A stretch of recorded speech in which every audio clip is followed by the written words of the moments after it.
আসসালামু আলাইকুম রহমতুল্লাহ।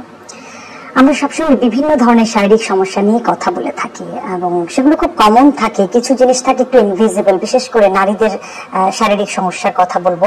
যে শরীরে অনেক কিছু দিয়ে আমাদের একটা পুরো বডি তৈরি, তার মধ্যে খুব ইম্পর্টেন্ট একটা বিষয় যেটা হলো যে হরমোন। বডিতে কি পরিমাণ হরমোন আছে, কোন হরমোনটুকু কতটুকু থাকা দরকার, সেই হরমোনটা ইমব্যালেন্স হলে কি ধরনের প্রবলেম গুলোতে আমরা ফেস করতে পারি, এই বিষয়গুলো আমরা অনেকেই বুঝি না। কিছু কিছু সিমটম অনেকের থাকে কিন্তু তিনি আইডেন্টিফাই করতে পারছেন না যে আসলে কি প্রবলেম। সো আমরা খুব কম ক্ষেত্রে আসলে নিজেদের এই হরমোনাল ইমব্যালেন্স গুলো চেক করে থাকি। এখন আসলে ডিজিটালাইজ হওয়ার কারণে আমরা অনেক বিষয় জানি, ফেসবুক ইউটিউবে অনেক অনেক বিষয় নিয়ে আলোচনা হয়। সেরকমই আজকে বলবো যে মেয়েদের শরীরে যখন হরমোন ইমব্যালেন্স তৈরি হয় তখন আসলে কখন সে বুঝবে যে তার হরমোন গুলো ইমব্যালেন্স। হরমোনের অনেকগুলো ক্যাটাগরি আছে, অনেক ধরনের হরমোন থাকে। আমাদের গ্রোথ হরমোন থাকে, থাইরয়েড হরমোন থাকে, এস্ট্রোজেন, প্রোজেস্টেরন, পিরিয়ডের সাথে রিলেটেড অনেকগুলো হরমোন থাকে। সো সাধারণত আমরা কিন্তু আসলে এই হরমোন গুলো চেক করি না, বাট কিছু কিছু কন্ডিশনে চেক করতে পারবেন আপনি। যখন আপনি দেখবেন যে অনেকের আছে এই হরমোন জনিত এটা মেটাবলিক ডিসঅর্ডার তৈরি হয়, ওজন বেড়ে যায়, স্কিন নষ্ট হয়, একনি তৈরি হয় এবং তার হেয়ার ফল হচ্ছে, ঘুম চলে যাচ্ছে, মুড সুইং হচ্ছে, ইরেগুলার পিরিয়ড হচ্ছে, মেজাজ খিটখিটে হয়ে যাচ্ছে। এই বিষয়গুলো যখন আপনি বুঝতে পারবেন তখন বুঝবেন কোনো না কোনো হরমোন আপনাকে ডিস্টার্ব করছে এবং সে ইমব্যালেন্স হয়ে আছে। কমনলি আমরা উইমেনদের পিসিওডির কথা জানি, অর্থাৎ পিরিয়ডটা ইরেগুলার হয়ে যায় পিসিওডিতে। পলিসিস্টিক ওভারিয়ান সিনড্রোম, এটাও কিন্তু আপনার হরমোন ইমব্যালেন্স থেকে। পিরিয়ডটা ইরেগুলার হয়ে যায়, এক্সট্রা হেয়ার, বডিতে অনেক সময় বিভিন্ন ধরনের জায়গায় আপনার অনেক ধরনের হেয়ার গ্রো করা শুরু করে দেয়, বা দেখা গেছে যে একজন উইমেনকে অনেক সময় পুরুষের মতোই লাগে, তার একেবারে দাড়ি গ্রোথ হয়ে যাচ্ছে। এই সবই কিন্তু আপনার হরমোন ইমব্যালেন্সের কারণে। সো খেয়াল করতে হবে এটা পারিবারিক ভাবে কারো আছে কিনা। যদি না থাকে, আপনার ফুড হ্যাবিটটা কেমন আছে সেটা খেয়াল করতে হবে। ওজন কি দিন দিন বেড়ে যাচ্ছে কিনা, তাও অনেক সময় ওজন বেড়ে গিয়ে হরমোনটা আপনার ইমব্যালেন্স হয়ে যেতে পারে এবং এই হরমোনগুলো ইমব্যালেন্স হলে ফিউচারে যেটা হয় ইনফার্টিলিটির জন্য দায়ী হয়। বা অনেক সময় আছে কনজুগাল লাইফ, বা আপনি ম্যারিড লাইফ লিড করছেন, একটা নির্দিষ্ট টাইমের পরে পার্টনারের সাথে আপনার কোনো কিছু ভালো লাগছে না, কারণ হলো আপনার হরমোনটা কমে গেছে বা একটা হরমোনের আধিক্যে আরেকটা হরমোনটা লো হয়ে গেছে। লাইক আপনার থাইরয়েড হাইপোথাইরয়েড হয়েছে বা পলিসিস্টিক ওভারিয়ান সিনড্রোম আছে, এরকম অনেক ক্ষেত্রে দেখা গেছে যে মেয়েদের সেক্স হরমোনটাই তখন কমে যায়।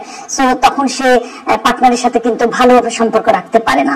এই প্রবলেমগুলোর কারণে তখন ব্যক্তিগত সমস্যাও কিন্তু অনেক তৈরি হয়ে যায়। মেয়েদের সৌন্দর্যের একটা বিশাল বিষয় থাকে, স্কিন, হেয়ার খুব ইম্পর্টেন্ট, স্কিনের colour, tone. So hormone imbalance হলে কিন্তু স্কিনের উপর একটা প্রভাব পড়ে, চুলের উপর প্রভাব পড়ে, এই জায়গাগুলো নষ্ট হয়ে যায় এবং ওভারঅলি কিন্তু যে ফিগারটার আমরা কথা বলে যে শারীরিক যে পারফেক্ট ওজনটা বজায় রাখলে যে স্ট্রাকচারটা থাকে, হরমোন ইমব্যালেন্সের কারণে এই ওজনটা বেড়ে গিয়ে তার স্ট্রাকচারটা নষ্ট হয়ে যায়, তখন কিন্তু সে ডিপ্রেশনে ভোগে।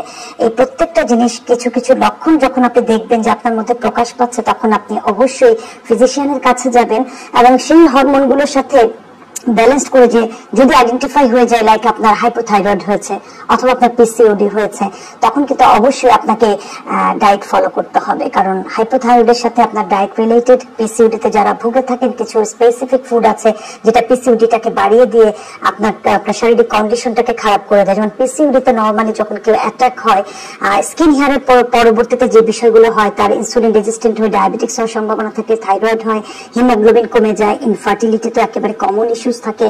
অনেক সময় হাইপোথাইরয়েড এবং পিসিওডির মাঝখানে অনেকে আছে যে কনসিভ করে থাকে, তারপরে দেখা গেছে যে সে কনসেপ্টটাও কিন্তু নষ্ট হয়ে যায়, অর্থাৎ দেখা যায় যে মিসক্যারেজের চান্স অনেক বেড়ে যায়। সেজন্য আপনার সুস্থতা নিশ্চিত করতে হবে। এই প্রবলেমগুলো একেবারে টিনেজ থেকেও কিন্তু তৈরি হতে পারে। টিনেজে আমরা অনেক সময় আছে খাদ্যাভ্যাস, লাইফস্টাইল খুবই বাজে থাকে।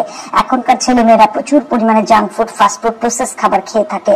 এই ধরনের খাবারগুলো কিন্তু আপনার বডির হরমোনের উপর প্রভাব বিস্তার করে, যার কারণে হরমোনগুলো তখন ভালো পারফর্ম করে না। এবং আমরা আছে অনেক সময় একেবারে ইনঅ্যাক্টিভ লাইফ, আমরা শিশু কিশোরদের কোনো খেলাধুলা ইনভলভ করি না, ডিভাইস নিয়ে বসে থাকে, শুধু খাবার খাচ্ছে, পড়ালেখা করছে, এতটুকু। বা নানা কারণে তারাও স্ট্রেসফুল থাকে, পারিবারিক কারণে। এই কারণগুলোতেও কিন্তু তাদের হরমোনটা ইমব্যালেন্স হয়ে যাবে। সো খেয়াল করতে হবে তাদের অ্যাক্টিভনেস কতটুকু। যারা খেলতে যেতে পারে না তারা অ্যাটলিস্ট ঘরের মধ্যে যে কাজগুলো আছে সেটা করবে, অথবা রেগুলার একটা ফিক্সড টাইমে পরিবারের যারা বয়স্ক আছেন তারা সন্তানকে কিন্তু ব্যায়াম করতে বলবেন, ঘরের রেগুলার কাজগুলো করতে বলবেন, অর্থাৎ মুভ মুভমেন্টটা খুব ইম্পর্টেন্ট আপনার হরমোনটাকে ব্যালেন্স করার জন্য। যেমন করে আমরা জানি যে ডায়াবেটিক্স হলে হাঁটতে হয়, তেমন করে আপনাকে বুঝতে হবে হাইপোথাইরয়েড, পিসিওডি, স্ট্রোজেন, প্রোজেস্টেরন এই যে হরমোনগুলো যখন ইমব্যালেন্স হবে, ওজন আপনাকে পারফেক্টলি রাখতে হবে এবং রেগুলার আপনাকে ঘুমের টাইম ফিক্সড করতে হবে, আপনার খাবারের সচেতনতা বৃদ্ধি করতে হবে, আপনার স্ট্রেসকে ম্যানেজ করতে হবে এবং ওভারঅলি এর পাশাপাশি আপনার যদি কোনো রকমের হরমোন সাপ্লিমেন্ট হয় ফিজিশিয়ানের কাছে গিয়ে সেটা আপনাকে নিতে হবে।